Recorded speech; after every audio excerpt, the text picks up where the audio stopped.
مغربی ایشیا میں کشیدگی ایک بار پھر ایک خطرناک مرحلے میں داخل ہو گئی ہے۔ اب یہ بحران صرف ایران اور امریکہ تک محدود نہیں رہا ہے، بلکہ اس کے دائرے میں خلیج فارس، آبنۂ ہرمز، یمن اور بحیرہ احمر بھی شامل ہو چکے ہیں۔ آبنۂ ہرمز کے بعد باب المندب کی بندش کا خدشہ بھی پیدا ہو سکتا ہے، جس سے عالمی تجارت اور توانائی کی جو سپلائیز ہیں وہ بہت زیادہ متاثر ہوں گی۔ صدر ٹرمپ کے ایک سخت بیان جس میں انہوں نے کہا کہ ایران کا تیل، سونا، گیس اور دیگر وسائل جو ہیں وہ امریکہ چھین لے گا اس نے اور کشیدگی کو بڑھا دیا ہے۔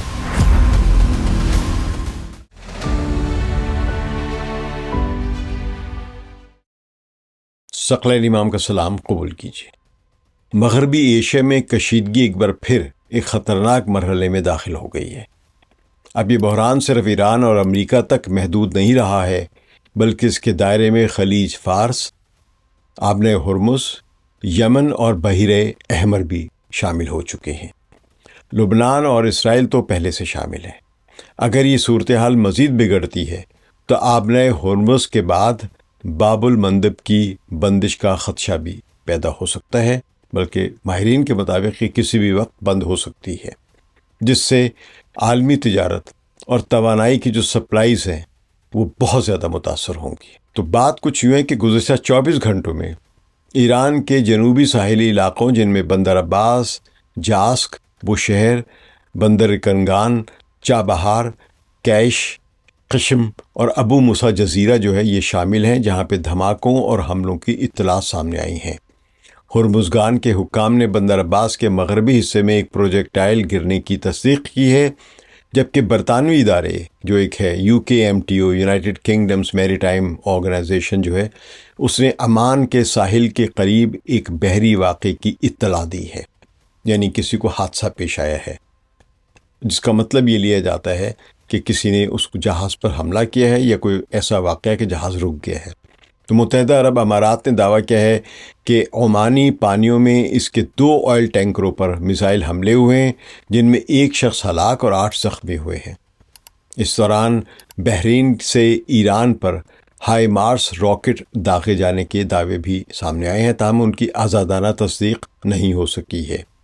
یہ دونوں طرف سے حملوں کی واقعات یا خبریں جو آ رہی ہیں۔ امریکی صدر ڈونلڈ ٹرمپ نے کہا ہے کہ ضرورت پڑنے پر امریکہ نتنز کے قریب ایران کی انتہائی محفوظ زیر زمین جوہری تنصیبات پک ایکس ماؤنٹین کو بھی نشانہ بنا سکتا ہے، جسے بعض تجزیہ کار ایران کے حساس جوہری پروگرام کا اہم ترین مرکز قرار دیتے ہیں۔ ادھر یمن میں سعودی فضائی حملوں کے بعد یمنی مسلح افواج کے ترجمان جنرل یحییٰ سری نے اعلان کیا ہے کہ جواب میں ابہا انٹرنیشنل ایئرپورٹ اور کنگ خالد ایئر بیس کو بیلسٹک میزائلوں اور ڈرون سے نشانہ بنایا گیا ہے۔ یمنی وزارت خارجہ نے بھی سعودی عرب کو اس کشیدگی کے نتائج کا ذمہ دار قرار دیا ہے اور بین الاقوامی فضائی کمپنیوں کو سعودی فضائی حدود استعمال نہ کرنے کی وارننگ دی ہے۔ اس دوران ایک ایرانی طیارہ سعودی دھمکیوں کے باوجود یمن کے ایک شہر جو کہ پورٹ سٹی کہلاتا ہے حدیدہ وہاں لینڈ کر گیا ہے۔ تو امریکی نیوز ویب سائٹ ایکسیوس کے مطابق صدر ٹرمپ نے سعودی ولی عہد محمد بن سلمان سے گفتگو میں یمن کے خلاف سعودی کارروائیوں کی حمایت کی ہے اور ان کی تعریف کی ہے، جبکہ صدر ٹرمپ کے ایک سخت بیان جس میں انہوں نے کہا کہ ایران کا تیل، سونا، گیس اور دیگر وسائل جو ہیں وہ امریکہ چھین لے گا اس نے اور کشیدگی کو بڑھا دیا ہے۔ تو اب سب سے اہم سوال یہ ہے کہ اگر یمن کی جنگ مزید پھیلتی ہے تو کیا آبنۂ ہرمز کے بعد باب المندب بھی بند ہو سکتا ہے؟ آبنۂ ہرمز کے بند ہونے کی وجہ سے 12 جولائی سے ایک بھی بحری جہاز یہاں سے نہیں گزرا ہے اور اب باب المندب کے بند ہونے کا بھی خطرہ ہے۔ تو اگر ایسا ہوا تو خلیج فارس اور بحیرہ احمر کے دونوں اہم بحری راستے متاثر ہوں گے، جس کے اثرات پوری عالمی معیشت، تیل کی منڈی اور بین الاقوامی تجارت پر مرتب ہوں گے۔ تو یہی اس 3 حصوں پر جو ہمارا تجزیہ ہے اس کا بنیادی موضوع ہے، اور اس تجزیے کی سیریز میں ہم نے سمجھنے کی کوشش کی کہ آبنۂ ہرمز اور باب المندب کیوں عالمی سیاست کا مرکز بن چکے ہیں، ایران، امریکہ، سعودی عرب اور یمن کے درمیان تازہ کشیدگی کس سمت جا رہی ہے۔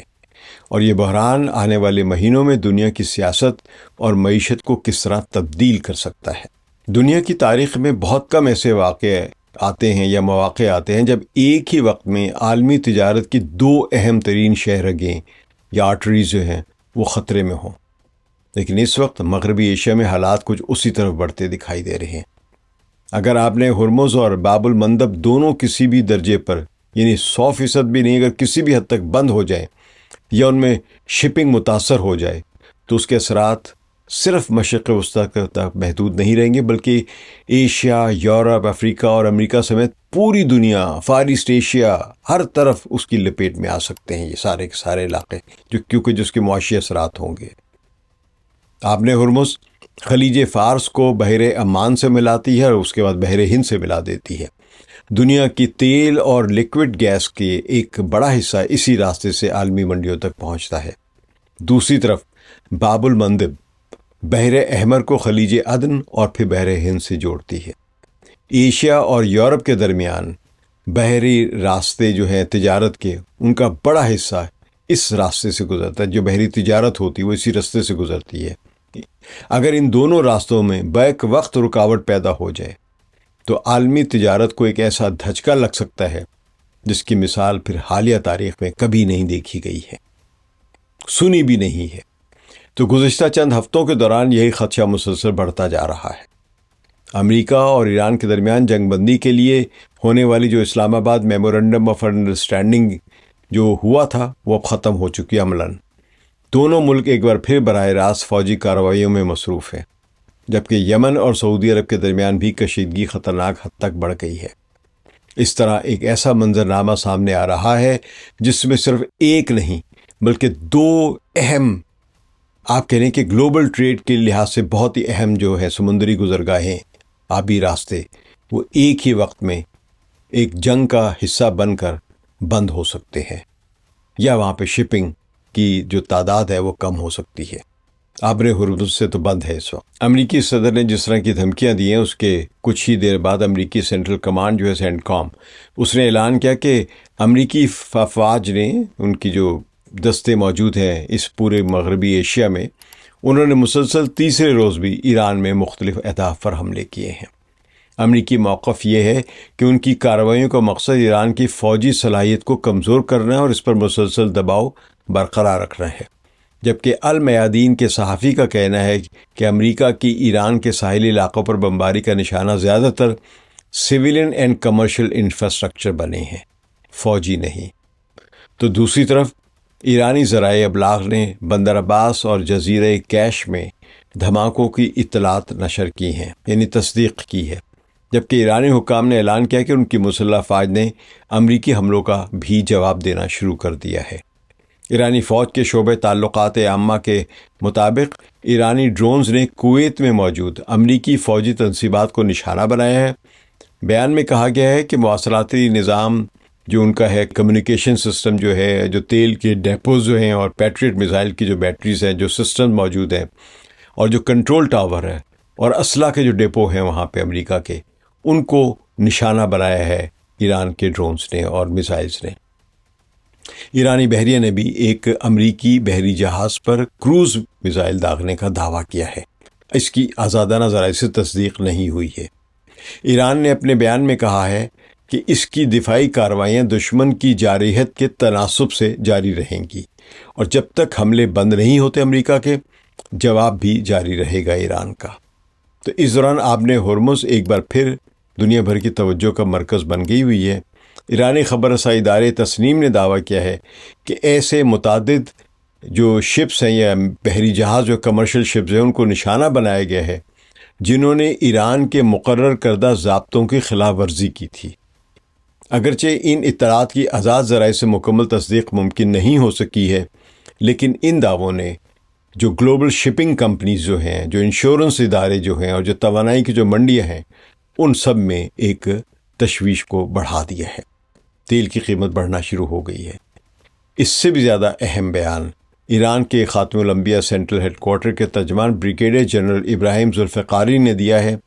انہوں نے کہا ہے کہ ایران کی مسلح افواج کسی بھی ایسے اقدام کا پوری طاقت سے جواب دے گی جس سے کمرشل شپنگ یا آئل ٹینکرز جو ہیں، وہ جو جہاز جو ہیں، ان سے اس خطے کی سیکیورٹی کو لاحق ہو سکے، خصوصاً اگر امریکی فوج ایران کی اجازت اور اس کے مقرر کردہ بحری راستوں سے ہٹ کر یہاں پہ کوئی کارروائی کرے گی تو اس کا جواب بھرپور دیا جائے گا۔ تو یہ بیان صرف ایک فوجی دھمکی نہیں ہے، بلکہ اس میں ایک اہم سیاسی پیغام بھی پوشیدہ ہے کہ ایران ایک بار پھر یہ واضح کر رہا ہے کہ آبِ ہرمز میں اصل اختیار اسی کا ہے، اور وہ اپنی سمندری حدود کے بارے میں کسی دوسرے ملک کی بالادستی قبول کرنے کو تیار نہیں ہے۔ اسی دوران صدر ٹرمپ نے ایک اور غیر معمولی اعلان کیا۔ انہوں نے کہا کہ ایران اب آبِ ہرمز کا گارڈین نہیں ہے، بلکہ اب امریکہ گارڈین ہے، یعنی امریکہ محافظ ہوگا آبِ ہرمز کا، اور اس راستے سے گزرنے والے تجارتی جہازوں سے 20% فیس وصول کی جائے گی تاکہ سیکیورٹی کے اخراجات پورے کیے جا سکے، یہ صدر ٹرمپ نے کہا ہے۔ تو یہ اعلان سامنے آتے ہی ایران نے اس پر ایک رد عمل ظاہر کیا ہے۔ ایرانی وزیر خارجہ سید عباس عراقچی نے طنزیہ انداز میں کہا کہ اگر کوئی ملک واقعی آبِ ہرمز میں محفوظ آمد و رفت فراہم کرتا ہے تو اسے اس خدمت کا معاوضہ ضرور ملنا چاہیے، لیکن 20% فیس بہت زیادہ ہے۔ ایران اس معاملے میں بہتر نرخ یا بہتر انصاف دے سکے گا۔ اس کے بعد عباس عراقچی نے ایک اور جملہ کہا جس نے عالمی میڈیا کی توجہ حاصل کی ہے۔ انہوں نے کہا کہ آبِ ہرمز کا حقیقی محافظ ہمیشہ ایران رہا ہے اور ہمیشہ ایران ہی رہے گا۔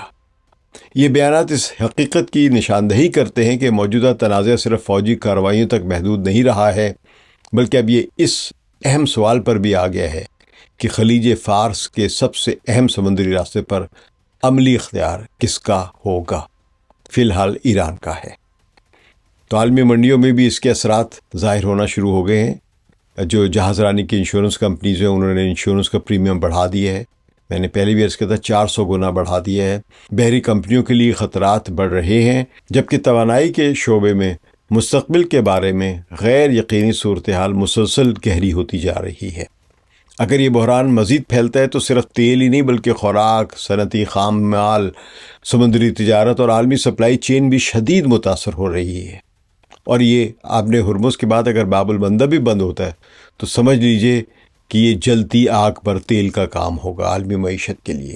لیکن اسی دوران ایک اور خطرہ بھی تیزی سے سر اٹھا رہا ہے، اور وہ شاید آبِ ہرمز سے بھی زیادہ پیچیدہ ثابت ہو سکتا ہے۔ یہ خطرہ یمن اور سعودی عرب کے درمیان دوبارہ بھڑکتی ہوئی کشیدگی کی وجہ سے پیدا ہو رہا ہے۔ اگر ایران آبِ ہرمز پر مزید دباؤ برقرار رکھتا ہے تو دوسری طرف یمن میں انصار اللہ وہ بھی یعنی حوثی وہ بھی باب المندب میں شپنگ کو محدود کرنے یا پابند کرنے کی طرف بڑھتے ہیں اور کوشش کریں گے پھر وہ، تو اس صورت میں دنیا کو پہلی بار بیک وقت 2 عالمی سمندری گزرگاہوں کے بحران کا سامنا کرنا پڑ سکتا ہے۔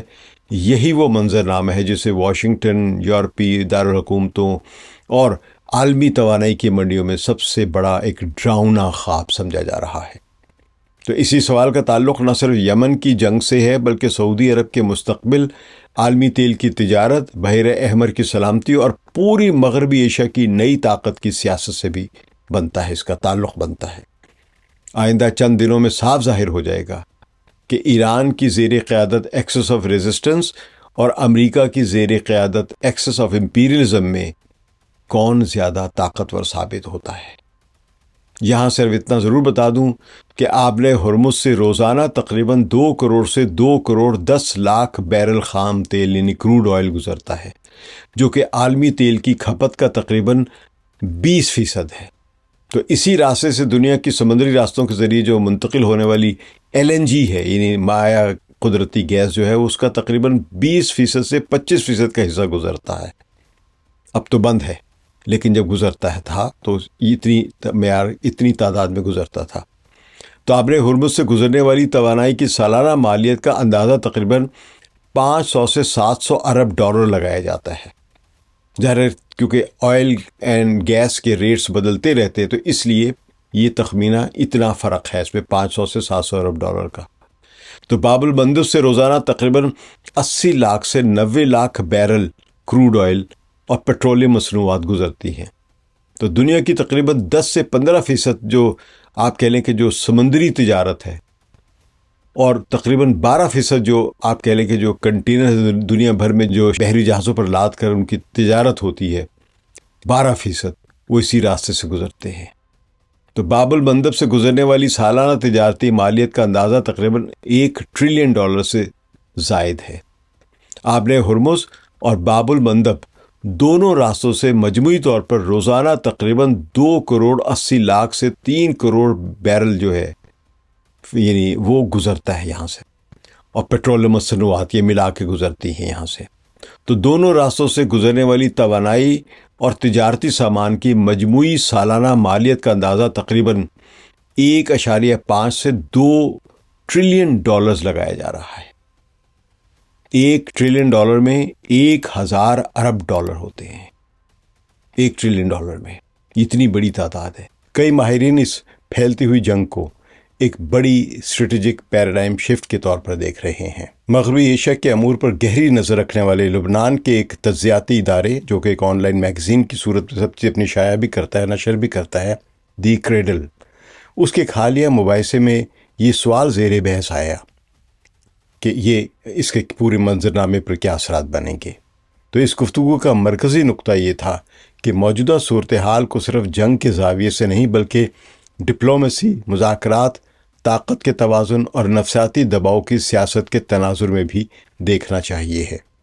اس مباحثے میں شریک تجزیہ کاروں کی رائے تھی کہ امریکہ اور ایران کے درمیان جو میمورنڈم آف انڈرسٹینڈنگ یعنی مفاہمتی یادداشت طے پائی تھی، وہ در حقیقت کبھی بھی مکمل باہمی اعتماد پر قائم نہیں تھی۔ ان کے مطابق دونوں فریق اس معاہدے کو مختلف زاویوں سے دیکھ رہے تھے۔ ان کے خیال میں واشنگٹن کی خواہش تھی کہ فوجی کشیدگی میں عارضی کمی آئے اور ایران کو فوراً جوہری پروگرام پر نئی بات چیت کی میز پر لایا جائے۔ یعنی ان کی کوشش یہ تھی کہ ایران پر دباؤ کر کے اس جنگ کے نتیجے میں یہ خوف پیدا کیا جائے کہ وہ اپنے جوہری پروگرام پر بات چیت کے لیے تیار ہو، آمادہ ہو۔ حالانکہ ایران 28 فروری کی جنگ سے پہلے بھی اس موضوع پر بات چیت کے لیے تیار تھا، لیکن اس جنگ کے بعد حالات بدل چکے ہیں۔ جنگ سے پہلے ایران بہت کچھ جھکا ہوا تھا، امریکہ کی بہت ساری باتیں ماننے کے لیے تیار تھا، لیکن جنگ کے بعد اب حالات بدل چکے ہیں۔ تو اس وقت جب یہ جنگ بندی ہوتی ہے تو میمورنڈم آف انڈرسٹینڈنگ پر جو بات چیت ہوتی ہے اور پھر دستخط ہوتے ہیں، تو امریکہ کا تو یہ موقف تھا کہ ایران کو جھکائے، جبکہ تہران کا موقف یہ تھا کہ پہلے معاہدے کی دوسری تمام شرائط پر عمل ہونا چاہیے، اس کے بعد ہی جوہری پروگرام پر کسی نئی پیش رفت کی گنجائش ہوگی۔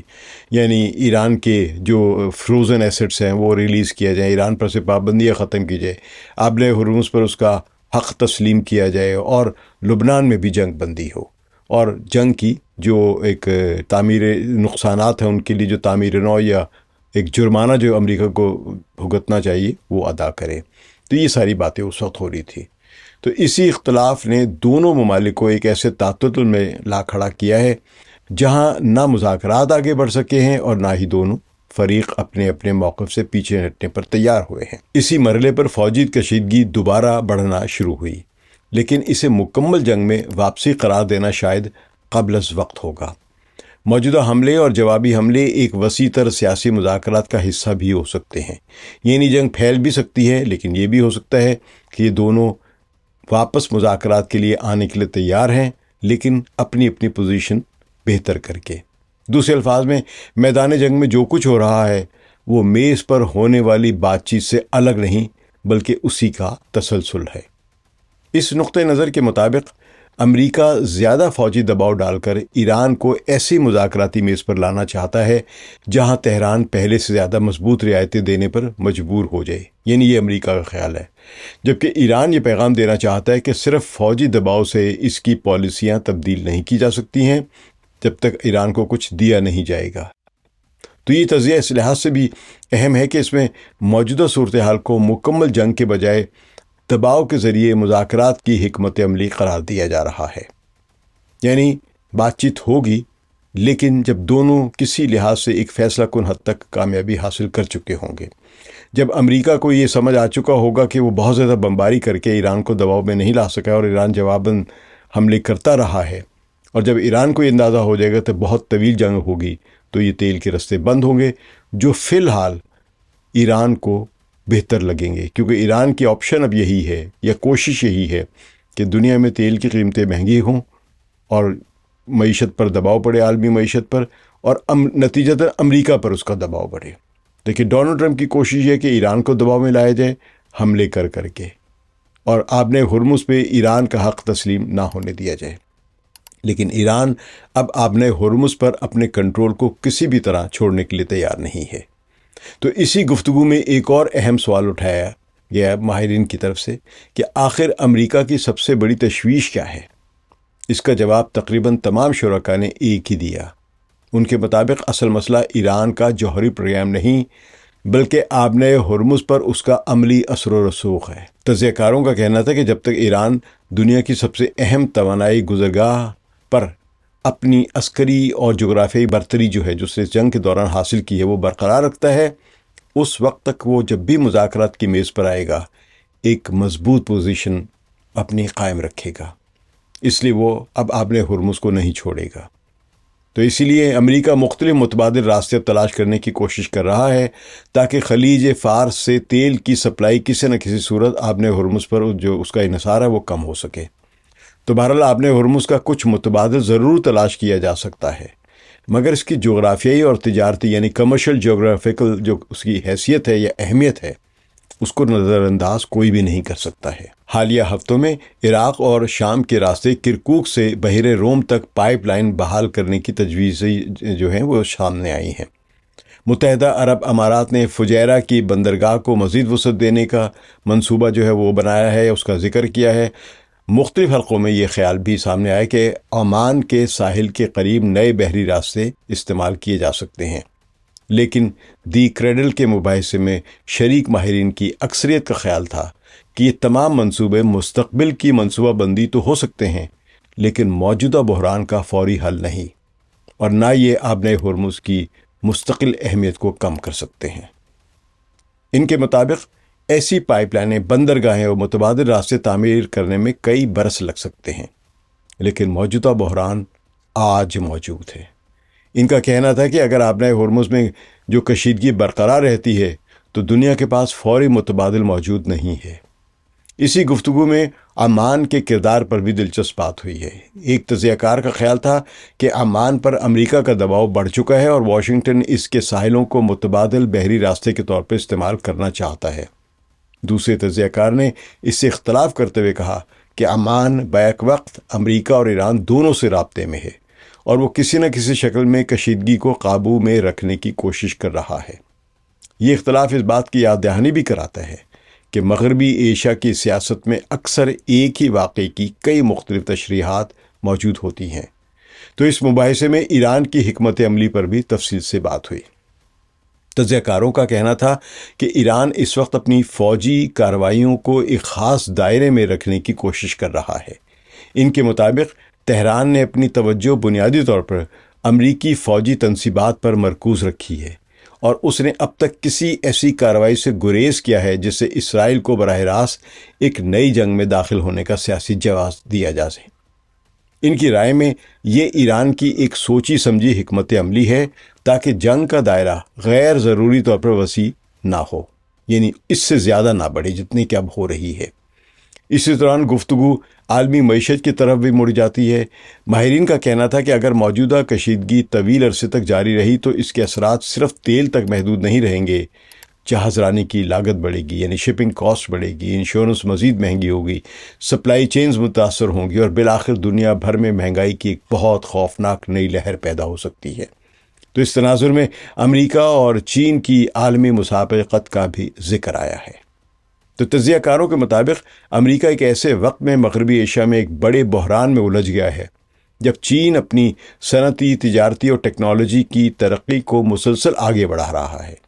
ان کی رائے تھی کہ ہر نئی جنگ امریکہ کے مالی، عسکری اور سفارتی وسائل پر مزید دباؤ ڈال رہی ہے، جبکہ چین نسبتاً فاصلے سے اس پوری صورتحال کا مشاہدہ کر رہا ہے اور اپنے پلے سے ایک دھیلا بھی خرچ نہیں کر رہا ہے۔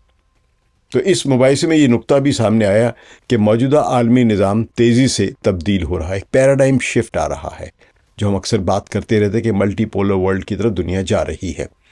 تو اگر ماضی میں کسی جنگ کا اثر صرف ایک خطے تک محدود رہتا تھا، تو آج ایک گلوبلزم کی وجہ سے، جس کو ہم عالمگیریت کہتے ہیں، اس کے دور میں ایک سمندری راستے کی بندش بھی دنیا کے ہر بر اعظم کو متاثر کر سکتی ہے۔ اسی لیے مغربی ایشیا میں ہونے والی ہر پیش رفت اب صرف ایک علاقائی خبر نہیں رہی، بلکہ عالمی معیشت، عالمی سیاست اور بڑی طاقتوں کے باہمی تعلقات پر براہ راست اثر ڈال رہی ہے۔ اگر آپ نے ہرمز بند ہوتی ہے تو اس کے اثرات کہاں کہاں پھیل رہے ہیں؟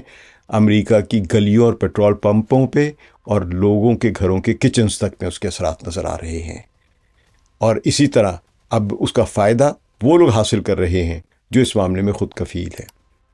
تو اسی گفتگو میں جو کہ کریڈل میں ہوئی تھی، اس میں لبنان کی صورتحال پر بھی روشنی ڈالی گئی ہے، کیونکہ یہ بھی اس جنگ بندی یا جنگ کا ایک حصہ ہے۔ تجزیہ کاروں کے مطابق لبنان کی فوج اس وقت شدید سیاسی دباؤ میں ہے۔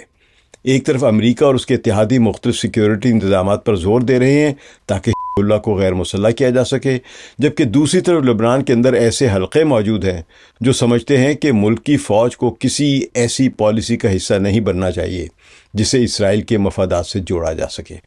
بعض لوگ مفادات کے علاوہ ایک بڑی مذاق میں ایک بات کرتے ہیں کہ لبنان کی فوج نے اسرائیل کے ساتھ جنگ بندی کا ایک معاہدہ یا فریم ورک طے کر لیا ہے، جبکہ تاریخ یہ بتاتی ہے کہ لبنان کی فوج اسرائیل سے کبھی لڑی ہی نہیں تھی۔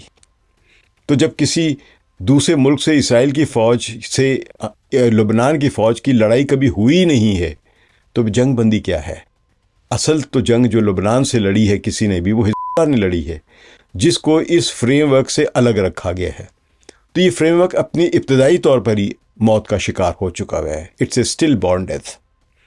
اگرچہ اس معاملے پر مختلف آراء سامنے آئی ہیں، لیکن اس سے ایک بات ضرور واضح ہوئی کہ لبنان بھی اس وسیع تر علاقائی کشمکش سے الگ نہیں ہے جو ہم آبنۂ ہرمز میں یا باب المندب میں دیکھ رہے ہیں۔ آخر میں گفتگو پھر اسی بنیادی سوال پر آ کر ختم ہوتی ہے کہ کیا یہ سب کچھ صرف چند ہفتوں کی کشیدگی ہے یا مغربی ایشیا واقعی ایک نئے دور میں داخل ہو رہا ہے؟ دی کریڈل کے تجزیہ کاروں کی مجموعی رائے یہ تھی کہ اب خطے کی سیاست صرف فوجی طاقت سے طے نہیں ہوگی، بلکہ سمندری راستوں، توانائی، معیشت، سفارتکاری اور طویل المدت حکمت عملیوں کے کردار پہلے سے کہیں زیادہ اہم ہوں گے، خاص طور پر سمندری راستوں کے۔ تو ان کے مطابق آج جو فیصلے آبنۂ ہرمز، باب المندب، خلیج فارس، بحیرہ احمر، لبنان یا یمن میں ہو رہے ہیں، ان کے اثرات آنے والے کئی برسوں تک عالمی سیاست میں محسوس کیے جا سکتے ہیں۔ تاحال باب المندب کھلا ہے، لیکن اب کئی شپنگ کمپنی بحیرہ احمر کا راستہ اپنانے سے گریز کر رہی ہیں، مگر بحیرہ احمر کی اہمیت سعودی عرب کے تیل کی سپلائی کے لیے بہت زیادہ بڑھ گئی ہے۔ خلیج فارس میں موجودہ جنگ سے پہلے سعودی عرب 9 ملین بیرل تیل یومیہ سپلائی کرتا تھا، مگر آج 5 ملین بیرل یومیہ سپلائی کر رہا، ایکسپورٹ کر رہا ہے۔ اگر بحیرہ احمر کو یمن کے انصار اللہ باب المندب سے بند کر دیتے ہیں تو سعودی عرب کے تیل کا بڑا خریدار یعنی چین اور یا مشرقی ایشیا کے جو ممالک ہیں وہ پھر محروم ہو جائیں گے، اور سعودی عرب کی اپنی تیل کی برآمد مزید کم ہو جائے گی۔ یہ ایک تیل کی منڈی میں ایک بڑا ڈیزاسٹر سمجھا جائے گا۔ اب تک کی گفتگو سے ایک بات واضح ہو چکی ہے کہ مغربی ایشیا میں جاری بحران صرف ایران اور امریکہ کے درمیان تصادم تک محدود نہیں رہا ہے، اب اس کے دائرے میں یمن، سعودی عرب، لبنان، اسرائیل، خلیج فارس کی ریاستیں، بحیرہ احمر اور گلوبل انرجی مارکیٹ جو ہے یا بڑی طاقتوں کی سیاسی اور عالمی تجارت، سب اس تصادم کا حصہ بن چکے ہوئے ہیں۔ اس لیے اب نگاہیں خاص طور پر یمن کی طرف لگی ہوئی ہیں۔ ہم یوں کہہ سکتے کہ آج کی جنگ جو ہے مشرق وسطیٰ یا مغربی ایشیا میں، یہ ایک طرف ایکسس آف ریزسٹنس ہے یعنی مزاحمت کا محور ہے، تو دوسری طرف ایکسس آف امپیریلزم ہے یعنی استعمار کا محور ہے۔ تو اسی لیے اب نگاہیں جو ہیں اب وہ یمن کی طرف لگی ہوئی ہیں۔ اس طرح اس کانفلکٹ سے خطے کی تمام طاقتیں 2 صف بندیوں میں سے کسی ایک میں شامل ہو گئی ہیں، ایک ایکسس آف ریزسٹنس جبکہ دوسرا ایکسس آف امپیریلزم ہے۔ امریکہ اور ایران کے درمیان کشیدگی میں اضافے کے ساتھ ہی یمن اور سعودی عرب کے درمیان بھی تناؤ ایک مرتبہ پھر خطرناک حد تک بڑھ گیا ہے۔ حالیہ دنوں میں سعودی فضائیہ نے صنعا کے بین الاقوامی ہوائی اڈے کو نشانہ بنایا تھا جب وہاں پہ ایران کا ایک ایئر لائنر لینڈ کرنے کی کوشش کر رہا تھا۔ تو یمنی حکام کے مطابق یہ حملہ اس وقت کیا گیا جب ایران سے واپس آنے والے ایک طیارے میں یمن کے مسافرین جو تھے وہ موجود تھے اور وہاں پہ لینڈ کرنے والا تھا، جس میں ایک سرکاری وفد بھی سوار تھا۔ اس کے جواب میں یمن کی مسلح افواج نے اعلان کیا کہ وہ سعودی عرب کو اس کارروائی کا جواب دیں گے اور ضرورت پڑی تو ایسے اقدامات کیے جائیں گے جو سعودی قیادت کے لیے انتہائی مہنگے ثابت ہوں گے۔ یہ صرف ایک روایتی فوجی دھمکی نہیں تھی، اس کی وجہ یہ کہ یمن کے پاس باب المندب کے قریب ایسی جغرافیائی پوزیشن موجود ہے جو عالمی تجارت پر براہ راست اثر انداز ہو سکتی ہے اور وہاں پہ ایک نقصان پہنچا سکتی ہے، شپنگ کو روک بھی سکتی ہے۔ تو آپ دیکھ لیجئے کہ اس کے فوراً بعد یمن کی جو وہاں کے حوثیوں کی یا انصار اللہ کی جو فوجی طاقت ہے، انہوں نے سعودی عرب کے 2 فضائی اڈوں یعنی ایئرپورٹس پہ بمباری کی ہے میزائلز کے ذریعے۔ ایک ابہا انٹرنیشنل ایئرپورٹ ہے اور ایک دوسرا کنگ خالد انٹرنیشنل ایئرپورٹ۔ ان دونوں پر وہاں سے انہوں نے کل بمباری کی ہے اور کافی اطلاعات ایسی آ رہی ہیں جو وہاں پہ نقصان اور آگ بھڑکنے کی باقاعدہ جو ہے تفصیلات بیان کر رہی ہیں۔ مالیت کے نقصان کی کتنی ہے اس کے بارے میں ابھی حتمی طور پر کچھ نہیں کہا جا سکتا ہے۔ تو اگر انصار اللہ، جنہیں ہم عام طور پر حوثی کہتے ہیں، سعودی بحری جہازوں یا تیل بردار ٹینکروں کی نقل و حرکت باب المندب میں وہاں پہ محدود کرنے کا فیصلہ کرتے ہیں تو اس کے اثرات صرف سعودی عرب تک محدود نہیں رہیں گے بلکہ بحیرہ احمر سے گزرنے والی عالمی تجارت بھی شدید متاثر ہو سکتی ہے۔ یہی وہ منظرنامہ ہے جسے کئی بین الاقوامی ماہرین موجودہ بحران کا سب سے خطرناک پہلو قرار دیتے ہیں۔ اگر آپ نے ہرمز میں ایران دباؤ برقرار رکھتا ہے اور دوسری طرف باب المندب میں یمن کشیدگی بڑھا دیتا ہے جہاں سے $1 ٹریلین مالیت کے سامان کی تجارت یا کنٹینرز سامان لے کے گزرتے ہیں، تو دنیا کی 2 اہم ترین سمندری گزرگاہیں جو ہے وہ ایک ہی وقت میں غیر محفوظ ہو سکتی ہیں، اور اس طرح تقریباً $1.5 ٹریلین سے لے کر $2 ٹریلین کی جو دنیا کی جو تجارت ہے اور تیل کی جو سپلائی ہے وہ متاثر ہو سکتی ہے۔ تو ایسی صورتحال میں تیل کی قیمتوں میں تیز سے اضافہ ہوگا، شپنگ جو ہے اس کے اخراجات میں غیر معمولی اضافہ ہوگا، اور گلوبل سپلائی چین یعنی جو چیزوں کی سپلائی اور اس کے نتیجے میں چیزیں بن رہی ہیں، انڈسٹری میں ہو رہی ہیں یا کنزیومر گڈز آ رہے ہیں اور جا رہے ہیں، یہ سب کے سب جو ہے ان میں رکاوٹیں پڑ جائیں گی اور کئی ممالک میں مہنگائی کی ایک نئی لہر پیدا ہوگی۔ تو اس بحران کا ایک اور اہم پہلو سعودی عرب ہے۔ اگرچہ سعودی عرب نے گزشتہ چند برسوں میں مشرقی ساحل سے مغربی ساحل تک تیل کی پائپ لائنوں کے ذریعے اپنی برآمدات کو کسی حد تک متنوع بنانے کی کوشش کی ہے، لیکن اس کے باوجود ایشیا جانے والی بڑی مقدار میں توانائی کی سپلائی اب بھی بحیرہ احمر میں آتی ہے اور وہاں سے باب المندب سے گزرتی ہوئی چین یا مشرقی ایشیا تک کی طرف جاتی ہے۔ اگر یہ راستہ بھی متاثر ہوتا ہے تو نہ صرف سعودی عرب بلکہ جاپان، جنوبی کوریا، چین، انڈیا اور دیگر ایشیائی معیشتیں جو ہیں وہ بھی اس کے اثرات سے پھر محفوظ نہیں رہیں گی۔ اس دوران لبنان کی صورتحال بھی مسلسل پیچیدہ ہوتی جا رہی ہے۔ اسرائیل اور کے درمیان کشیدگی مکمل طور پر ختم نہیں ہوئی ہے بلکہ جنوبی لبنان میں وقفے سے فوجی سرگرمیاں جاری ہیں۔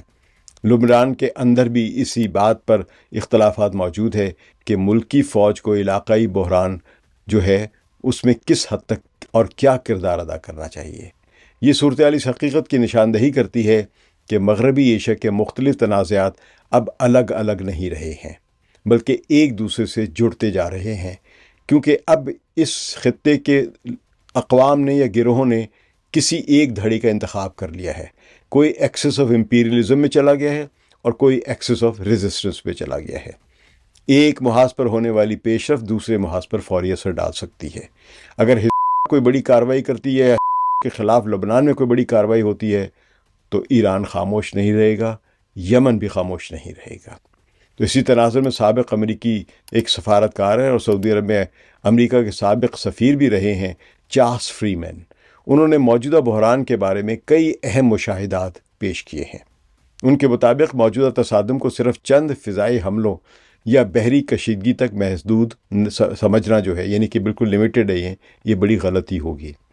ان کی رائے میں مغربی ایشیا ایک ایسے مرحلے میں داخل ہو چکا ہے جہاں کئی دہائیوں سے قائم علاقائی توازن تبدیل ہونا شروع ہو گیا ہے۔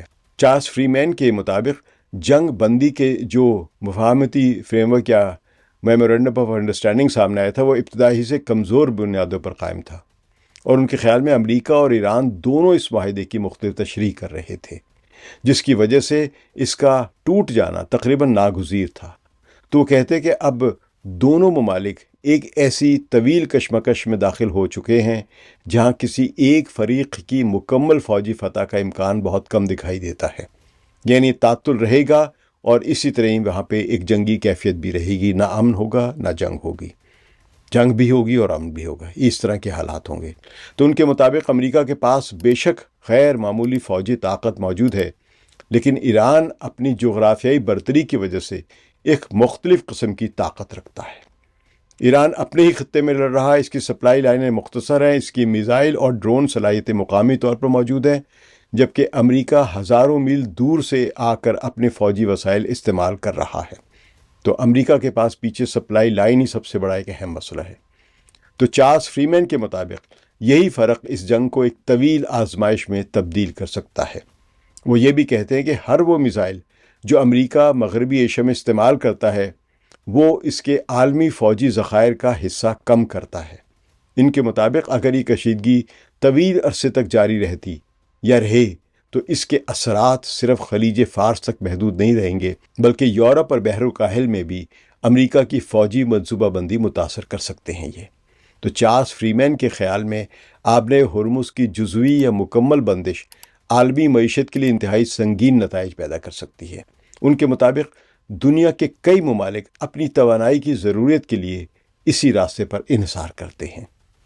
اگر تیل اور لیکوڈ گیس یعنی LNG کی ترسیل یا سپلائی مسلسل متاثر ہوتی رہی تو صرف ایندھن ہی نہیں بلکہ صنعتی پیداوار، فضائی سفر، نقل و حمل اور عالمی تجارت اور پروڈکشن اور انڈسٹریز جو ہیں متعدد شعبے جو دباؤ میں آ جائیں گے۔